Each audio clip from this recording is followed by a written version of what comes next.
അസ്സാം വലൈക്കും ഉപ്പച്ചിയെ. വലൈക്കും അസ്സലാം. എൻ്റെ കുട്ടിക്ക് അവിടെ സുഖാണോ? സുഖാണോ ഉപ്പച്ചിയെ? നീ പോയിട്ട് 3 വർഷമായില്ലേ? എന്നാ നീ വരിക? വരാ ഉപ്പച്ചിയെ, വീടിൻ്റെ പണി തീരട്ടെ.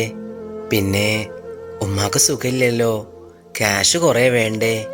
ഞാൻ മാത്രമുള്ളല്ലോ ഉപ്പച്ചിയെ. എല്ലാം എനിക്കറിയാം. എൻ്റെ കുട്ടീനെ കാണാൻ വലിയ പൂതിയുണ്ട്. ഉമ്മ ഇന്നലെയും കൂടെ പറഞ്ഞിട്ടുള്ളൂ. സാരില്ല, ഉപ്പച്ചി ഉമ്മാനെ സമാധാനിപ്പിക്കണം. ഉമ്മാനെ പൊന്നു പോലെ നോക്കണം.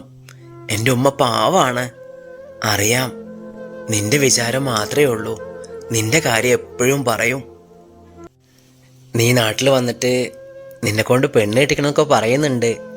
നീ വരുമ്പോൾ മഹർ കൊണ്ടുവരണേ. കല്യാണമൊന്നും വേണ്ട ഉപ്പച്ചിയെ, അതൊക്കെ സാവധാനം മതി.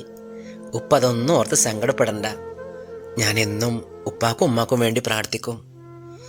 ഓക്കെ, ഇന്നെൻ്റെ കുട്ടി വെച്ചോളേ. ജോലി ഉണ്ടെന്ന്? ഞാൻ ജോലിക്ക് പോവാനിരിക്കുക. ഉമ്മ കിടക്കുകയാണോ? ഒരേ കിടപ്പാണ്, ഭക്ഷണം ശരിക്കും കഴിക്കുന്നില്ല. നീ അതൊന്നും ഓർത്ത് സങ്കടപ്പെടണ്ട. ഞങ്ങള് നിനക്ക് വേണ്ടി പ്രാർത്ഥിക്കാട്ടോ. ഓക്കെ ഉപ്പച്ചിയെ. പിന്നെ എൻ്റെ കൂട്ടുകാർക്കും നമ്മുടെ അയൽവാസികൾക്കൊക്കെ സുഖമല്ലേ? എല്ലാവർക്കും സുഖ. എല്ലാവരും നിന്റെ കാര്യം പറയും. നിന്നെ കാണാൻ എല്ലാവർക്കും ആഗ്രഹമുണ്ട്. സാരല്ല ഉപ്പച്ചിയെ, ഞാൻ ഒരു പ്രവാസിയായി പോയില്ലേ.